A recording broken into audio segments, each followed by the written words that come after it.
सुप्रभात बच्चों। आज मैं आपको हिंदी विषय में आपकी पाठ्य पुस्तक अविरल भाग 6 के माँ कहे एक कहानी पाठ को पढ़ाने जा रही हूँ। यह पाठ एक कविता है। इसकी रचयिता पंडित मैथिली शरण गुप्त है।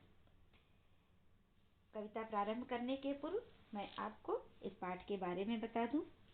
यह एक अत्यंत भावपूर्ण पद्य कथा है। पद्य कथा मतलब कविता, जिसके रचयिता पंडित मैथिली शरण गुप्त है। यह पद्य कथा माँ बेटे के संवाद के रूप में है, मतलब माँ बेटे की आपस में वार्ता, बातचीत। माँ अपने बेटे से बात कर रही है और बेटा माँ के बात का उत्तर दे रहा है। यह महात्मा बुद्ध के जीवन से संबंधित है। इसमें उनकी पत्नी यशोधरा पुत्र राहुल को कथा सुना रही हैं। इस कथा में महात्मा बुद्ध द्वारा एक पक्षी का बचाव करने पर शिकारी के साथ विवाद हो जाता है तथा बात न्यायालय तक पहुंच जाती है। इतनी कहानी सुनकर माँ राहुल से प्रश्न करती है कि वह किसका पक्ष लेगा।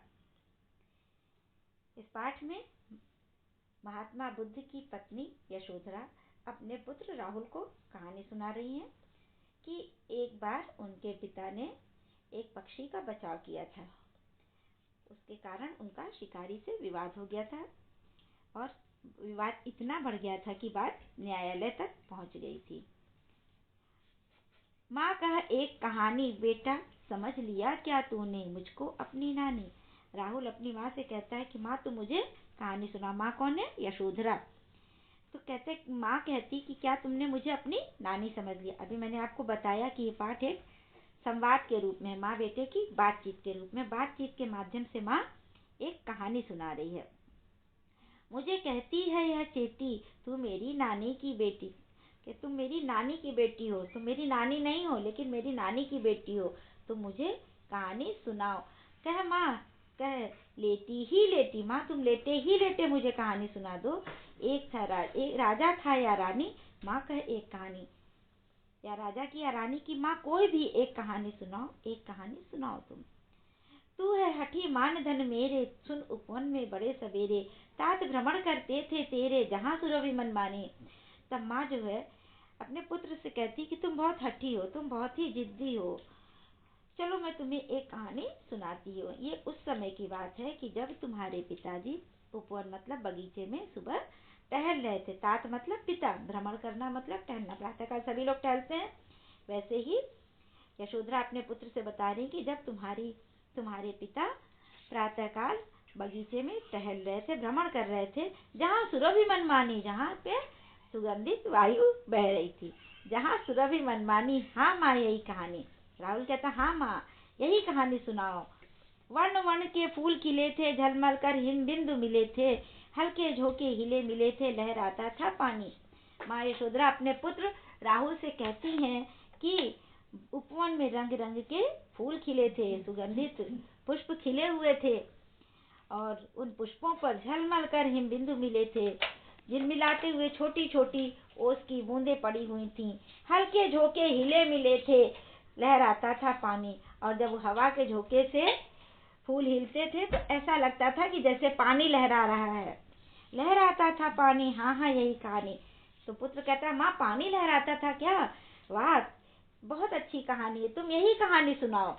गाते थे खड़ कल कल स्वर से, सहसा एक हंस ऊपर से, गिरा बिद्ध होकर खरशर से, हुई पक्ष की हानि।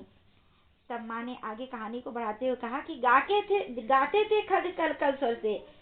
बगीचे में पक्षी जो है कल कल स्वर से, मधुर स्वर से गीत गाते थे। खग मतलब पक्षी। बच्चों सुना है ना तुमने, कोयल बोलती है, चिड़िया बोलती है, तोता बोलती है। प्रातःकाल कितना सुंदर दृश्य होता है। सारे पक्षी अपने मधुर ध्वनि में कल कल स्वर से गीत गा रहे थे। तभी सहसा एक हंस ऊपर से, गिरा बिद्ध होकर खरशर से, हुई पक्ष की हानि। अचानक ही एक हंस जो है घायल होकर के गिर पड़ा। गिरा बिद्ध होकर खरशर से, वह दुश्मन के तीर से घायल होकर के हंस जो है पृथ्वी पर गिर पड़ा। हुई पक्ष की हानि, करुणा भरी कहानी। और इस प्रकार से वो कहानी जो है अब कह रही है यशोधरा की अब करुणा भरी हो गई, क्योंकि एक घायल पक्षी गिर पड़ा। उन्होंने उसे उठाया, दया जन्म सा उसने पाया।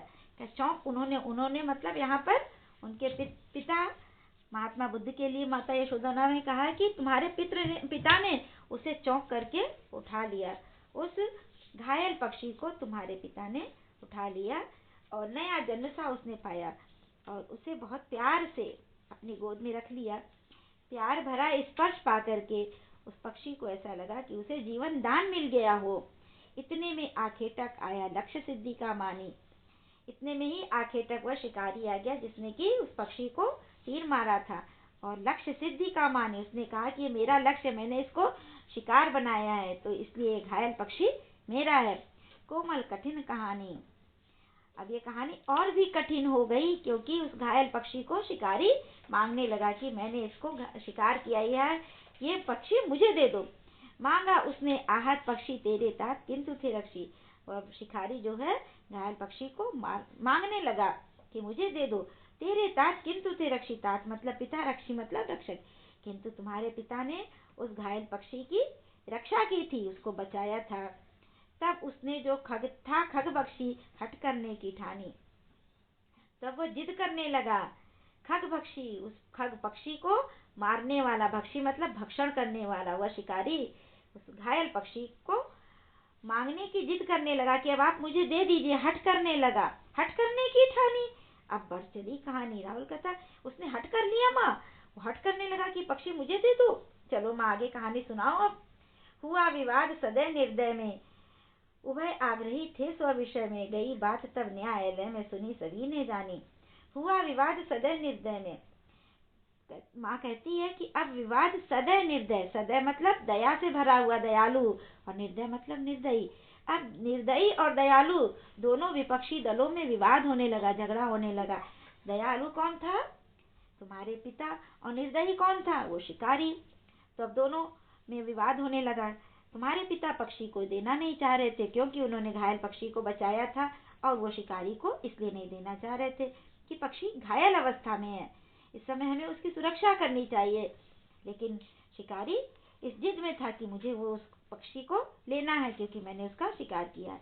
इसी वाद विवाद में बात जो है न्यायालय तक पहुंच गई। सुनी सभी ने जानी, व्यापक हुई कहानी। और जब बात न्यायालय में पहुंच गई तो सभी लोगों ने जान ली इस बात को। व्यापक हुई कहानी। राहुल तू निर्णय कर, इसका न्याय पक्ष लेता है किसका? माँ कहती है अपने पुत्र राहुल से कि बेटा अब तुम ही बताओ कि किसके पक्ष में निर्णय होना चाहिए, न्याय पक्ष लेता है किसका, किसका पक्ष लेना चाहिए। कह दे निर्भय जय हो जिसका, सुन लूं तेरी बानी। कह तुम निर्भय होकर के, बिना भय के ये बात बताओ कि पक्षी को किसे देना चाहिए, तुम्हारे पिता को या उस शिकारी को? तुम ही इसका निर्णय बताओ। सुन लूं तेरी वाणी, मैं तुम्हारे पक्ष को तुम्हारे मुख से सुनना चाहती हूँ। मैं तुम्हारे जवाब को, मैं तुम्हारे उत्तर को, मैं तुम्हारे निर्णय को तुम्हारे मुख से सुनना चाहती हूँ। माँ मेरी क्या वाणी, मैं सुन रहा कहानी। तब पुत्र कहता माँ मैं क्या बताऊँ, मैं तो कहानी सुन रहा हूँ। बस मैं कोई निरपराध को मारे, न्याय को कर उसे उबारे। बस मैं तो इतना कहना चाहूंगा कि कोई निरपराध को मारे, बिना अपराध किए हुए पक्षी को मारे। निरपराध मतलब जिसने कोई अपराध न किया हो। अगर कोई उस पक्षी को मारता है तो न्याय क्यों कर उसे उबारे। तब उसे कभी भी नहीं छोड़ना चाहिए। उबारना मतलब छोड़ना। तब न्याय उसके पक्ष में कभी भी नहीं होना चाहिए। रक्षक पर भक्षक को वारे, न्याय दया का दानी। न्याय दया का दानी, जिसने दया की है वही न्याय का उसी के पक्ष में निर्णय होना चाहिए, जिसने उस पक्षी को बचाया है। न्याय दया का दानी तूने गुनी कहानी।